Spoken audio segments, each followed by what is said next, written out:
Hello दोस्तों, agriculture study video में आपका स्वागत है। हम लोग मक्का पढ़ चुके थे। अब हम लोग पढ़ेंगे दलहन फसलें, यानी दाल वाली फसलें। जैसे मैंने पहले ही बता चुका था कि दाल वाली फसलें उसे दाल कहते हैं जिसके बीज में दो बीज पत्री हो, उसी को दाल फसल। जिस बीज में दो दाल हो उसे दलहन फसलें में लाया जाता है, यानी दलहन फसलें उसे कहते हैं। तो चलिए आज दलहन फसलें स्टार्ट करते हैं। दलहन फसलें भारतीय खान पान में दाल का प्रमुख स्थान है। मांस में पाए जाने वाले पौष्टिक तत्वों के दालों में भी उपलब्धता होती है। भारतीय खान पान में दाल का प्रमुख स्थान है, क्योंकि भारत के लोग ज़्यादा लोग ये होते हैं मांसाहारी नहीं होते हैं, ज़्यादा शाकाहारी होते हैं। इसलिए मांस में पाए जाने वाले पौष्टिक तत्वों के बाद पौष्टिक तत्व दालों में भी पाया जाता है। जितना मांस में पाया जाता है पौष्टिक तत्व, उतना दाल में भी पौष्टिक तत्व पाया जाता है, उपलब्ध है। तो दालों में प्रोटीन की मात्रा 20 से 28% होती है। सोयाबीन में तो 40 से बेसी होती है, पर हम लोग देखते हैं दलहनी फसलें। अतः सोयाबीन भी दलहनी फसल में आता है। अतः शाकाहारियों के लिए प्रोटीन ऊर्जा का अच्छा स्रोत है। इसके लिए अतिरिक्त 100 ग्राम दाल में 60% का कार्बोहाइड्रेट, 345 कैल्शियम ऊर्जा, कैल्शियम 140 मिलीग्राम, फास्फोरस 3 मिलीग्राम, लोहा 80 मिलीग्राम पाया जाता है। दाल एक दलहनी फसल होने के कारण इसके जड़ों में गांठें बनती है। इसके विद्यमान जीवाणु समृद्ध वायुमंडल में अंशयुक्त नाइट्रोजन को भूमि स्थापित फिक्स करते हैं। इस प्रकार की दलहन फसलों में गांठ के माध्यम से 30 किलोग्राम नाइट्रोजन हेक्टेयर की दर से भूमि को प्रदान करती है, जिसके फलस्वरूप इस फसल की बुआई करने वाली फसलों में नाइट्रोजन की मात्रा कम देनी पड़ती है। कारखानों में उत्पादित नाइट्रोजन उर्वरक की बचत होती है। इसमें 30 किलोग्राम नाइट्रोजन, इस दलहनी फसल बोने से 30 किलोग्राम नाइट्रोजन हम लोग को पहले से ही जिसके जड़ों में उपलब्ध होती है उससे हम लोग को मिल जाता है। इससे नाइट्रोजन की मात्रा कम देनी पड़ती है। कारखानों में भी बचत होता है। नाइट्रोजन क्या कम बनाना पड़ता है, ये कम बनाना पड़ता है। बिहार राज्य 2007 से 2013 के तक दलहनी फसलों का अच्छादन उत्पादन राष्ट्रीय उत्पादक अच्छादन लाख हेक्टेयर में, उत्पादन लाख मीट्रिक टन में, उत्पादन क्विंटल हेक्टेयर में। 2007-2008 में 5.81 अच्छादन उत्पादन हुआ है, 4.73 उत्पादकता हुई है, 8.14 राष्ट्रीय स्तर पर उत्पादकता 6.25। 2008-2009 में 5.75 उत्पादन 5.27 उत्पादन 9.17 राष्ट्रीय स्तर पर उत्पादकता हुई है 6.55। 2009-2010 में हुआ है, उत्पादन हुई है 5.52, उत्पादन हुई है 4.60, उत्पादकता हुई है 8.33, राष्ट्रीय स्तर पर उत्पादकता हुई है 6.30।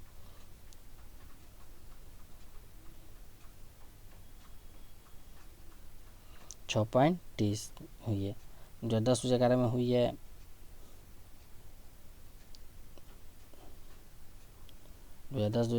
5.38, उत्पादकता हुई है 4.67, उत्पादकता हुई है 8.68, राष्ट्रीय स्तर हुआ 6.91।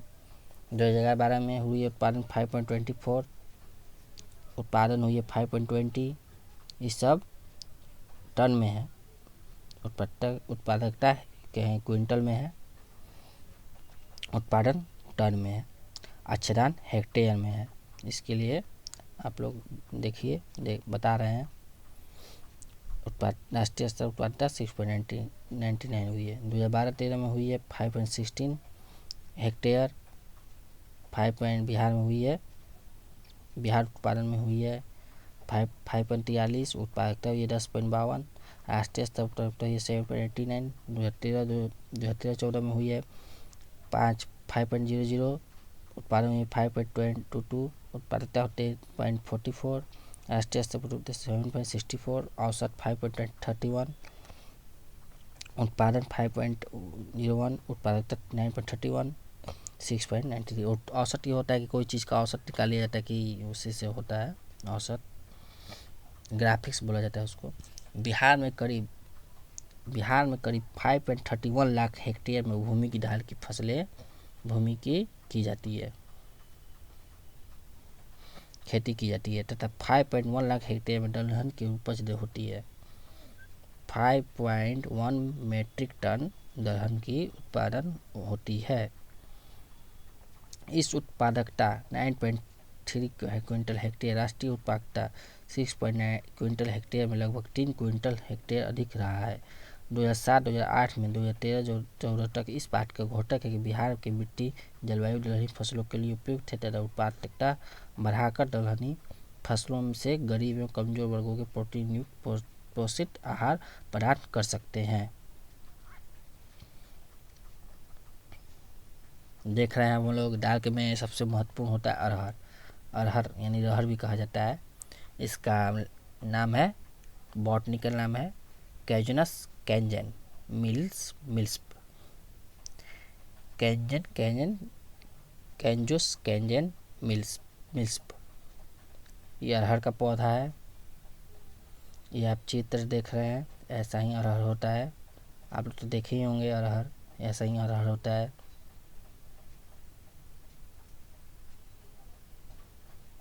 अरहर की खेती खरीफ और रबी दोनों में मौसम में की जाती है। संसार में 90% अरहर भारत में पैदा की जाती है। संसार में 90% भारत में ही पैदा की जाती है। अरहर की दाल की खेती का स्थान चाइना के बाद दूसरा है और दलहनी फसलों में 20% दाल अरहर फसल से प्राप्त होती है। अरहर दाल में 2.3% प्रोटीन, 1.7% 2.80% प्रोटीन, 1.7% वसा, 7.30 milligram calcium, 304 milligram phosphorus, 508 kilogram लोहा 100 ग्राम में पाई जाती है। फास्फोरस 500 लोहा प्रति 100 ग्राम में पाई जाती है। उत्पत्ति।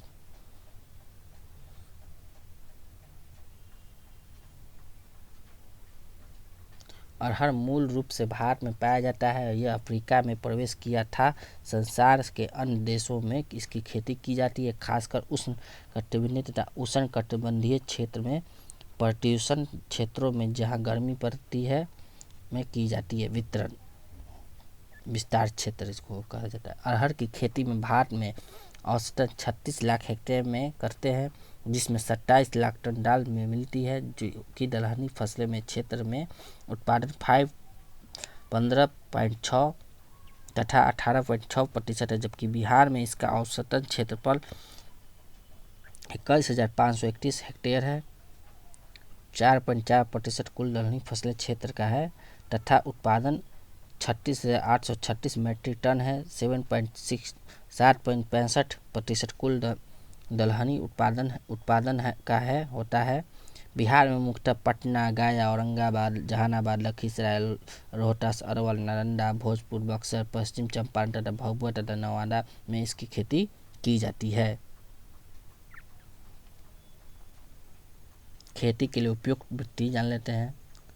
खेती के लिए उपयुक्त मिट्टी, इसकी खेती गर्म 40 सेंटीग्रेड तथा तापमान 5 से 10 सेंटीग्रेड दोनों अवस्था में कर सकते हैं। इसके लंबे अंतर वाले मौसम की खेती की जाती है। इसे उष्णकटिबंधीय तथा उष्णकटिबंधीय क्षेत्रों में प्रोत्साहन, जहां गर्मी कम पड़ती है, इसकी खेती सफलतापूर्वक की जा सकती है। अरहर की खेती में सभी प्रकार की मिट्टी में की जाती है। हल्की बुआई मिट्टी से लेकर भारी दोमट मिट्टी जहां जल निकास का समुचित व्यवस्था हो खेती के लिए उपयुक्त है। जहाँ 650 मिमी वर्षा होती है वहाँ पर इसकी खेती संभव है। पाला इसके सबसे बड़ा दुश्मन जिसे इसे बचाना पड़ता है। पाला इसका सबसे बड़ा दुश्मन है जो इससे बचाना पड़ता है। पाला में पड़ने वाली क्षेत्रों में इसकी खेती संभव नहीं है। शस्त्रक्रियाएं। भूमि की तैयारी। भूमि की तैयारी कैसे करते हैं ये देख लेते हैं। भूमि की तैयारी मिट्टी के प्रकार पिछली फसल पर निर्भर करता है। मिट्टी की तैयारी इस प्रकार से करते हैं कि खरपतवार मुक्त हो जाए। बरसात पूर्व शुरू होने के पहले एक जुताई मिट्टी पलटने वाली हल से MVP प्लाउस से करते हैं। इसके बाद देसी हल से जुताई करके खेत तैयार करते हैं। खेत में पाटा देकर खेत को समतल कर देते हैं। साथ ही साथ खेत में एक तरफ थोड़ा सा ढलान रखते हैं ताकि बरसात का पानी खेत से बाहर निकल जाए। बुआई की विधि। बुआई की विधि, समय और प्रभेद। खरीफ की 1 से 31 जुलाई किस्में। बहार पकने की अवधि 265 से 275। औसत उपज 25 से 30। अभियुक्ति मिश्रित खेती होते उत्तरी बिहार में भागलपुर के लिए उपयुक्त है। पूसा 9 किस्म है जो 250 से 275 दिन में पक जाता है। औसत इसका उपज होता है 20 से 25। मिश्रित खेती हेतु उत्तरी बिहार में भागलपुर के लिए उपयुक्त है। नरेंद्र अरहर 260 से 270 दिन में हो जाता है। 20 से 25 किलो इसका ही होता है। रोधी किस्में मिश्रित खेती हेतु तथा उत्तरी बिहार में के लिए किया जाता है। मालवीय अरहर 235 से 240, 20 से 25 इसका औसत क्विंटल है। मुंगेर एवं भागलपुर के जिलों के लिए है। सितंबर अरहर 25 अगस्त से 15 सितंबर। पूसा 9 200 से 220 में पक जाता है। इसका कुंटल आता है 15 से 16। आकस्मिक फसलें के रूप में तथा डेरा क्षेत्रों के लिए उपयुक्त है। शरद को सर्च कर दिए है। 200 से 220, 15 से 16 इसका उपज है। आकस्मिक फसल के रूप में तथा डेरों के क्षेत्रों के लिए उपयुक्त है। अब बीज दर देख लेते हैं। बीज दर 14 से 15 किलोग्राम हेक्टेयर खरीफ फसल हेतु। 25 से 30 किलोग्राम सितंबर अरहर हेतु। बीजोपचार। बुआई के 48 घंटे पूर्व 2.25 ग्राम फफूंदनाशी दवा डाइफ्लोटान तथा थीरम अथवा कैप्टेन से प्रति किलोग्राम बीज को उपचारित कर लेना चाहिए। बुआई के ठीक पहले फफूंदनाशक दवा का से उपचारित कर बीजों को उचित राइजोबियम कल्चर PSB उपचारित करके बुआई करनी चाहिए। बोने की दूरी। खरीफ में पंक्ति से पंक्ति 5 सेंटीमीटर, पौधे की दूरी 3 सेंटीमीटर रखी जाती है। सितंबर में अरहर की पंक्ति की दूरी 40 से 45 सेंटीमीटर रखी जाती है और पौधे की दूरी 16 से 20 सेंटीमीटर रखी जाती है। उर्वरक की मात्रा देख लेते हैं।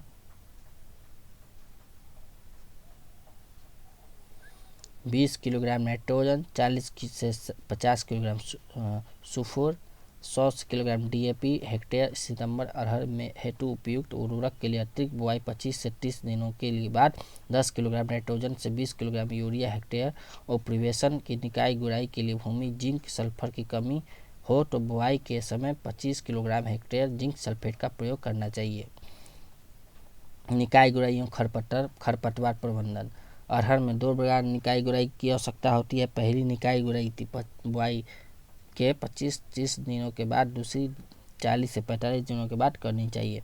रासायनिक विधि। खरपतवार नियंत्रण हेतु पेंडिमिथिलानिन 30 EC की 3 लीटर की मात्रा के प्रति हेक्टेयर दर से बुआई करने के उपरांत छिड़काव करना चाहिए।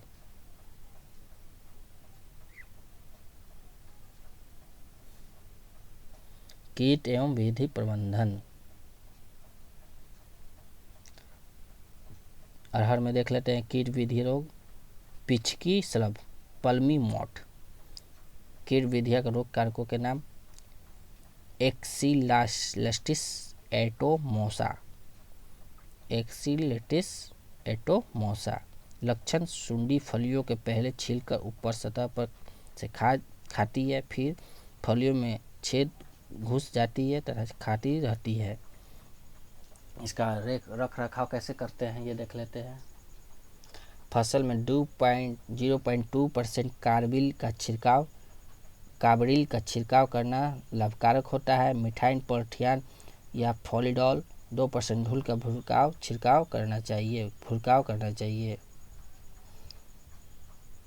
यही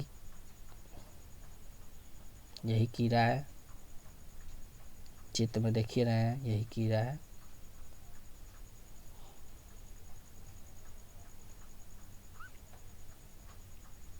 दूसरा है बाँझ चिटोरी रोग। बाँझ चिटोरी विषाणु संचरण डायफोर माइटोकिट द्वारा होता है। सिलेक्टिव मोसैक वायरस, संक्रमित पौधों में पत्तियों की छोटी पतली उन पर अनियमित आकार के ढलके धब्बे, गहरे धब्बे पड़ जाते हैं, जैसे आप देख रहे हैं चित्तियाँ पड़ जाती है। रोग में पौधे के छोटे रह जाते हैं तथा शाखाओं की संख्या स्वस्थ पौधों की तुलना से अधिक हो जाती है। रोग फूलने फलियों में नाम नहीं बनने के कारण बाज रोग कहा जाता है। रोग छोटे पौधे आ जाते हैं तथा शाखाओं में संख्या स्वस्थ पौधों की तुलना में अधिक होती है।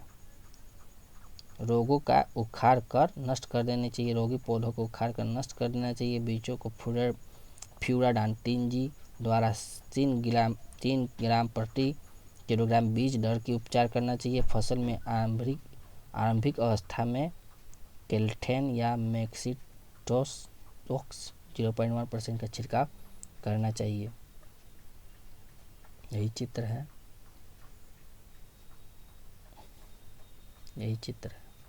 ये नीचे करके दिखा देते हैं अच्छा से। यही चित्र है, यही रोग है बाँझ चिटोरी विषाणु संचार डायफोटोमाइटिक्स रोग। यह है बाँझ चिटोरी रोग, इसको कहते हैं। उपज,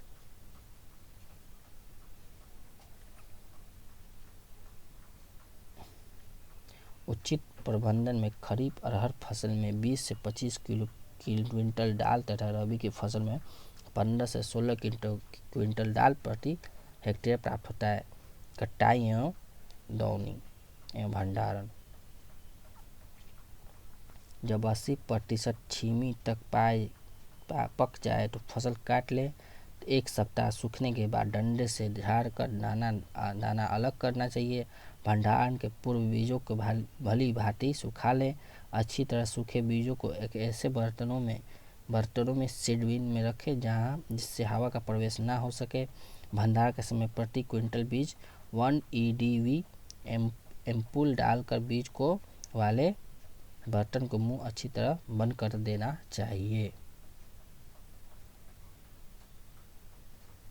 तो आज एक अरहर समाप्त हो गया। अरहर हम लोग कल पढ़ेंगे चना। तो दोस्तों आज के लिए इतना ही। अगर मेरा वीडियो अच्छा लगा हो तो लाइक सब्सक्राइब शेयर अवश्य करें और कोई भी दिक्कत हो तो कमेंट बॉक्स में ज़रूर पूछें, मैं सॉल्व करूँगा। धन्यवाद।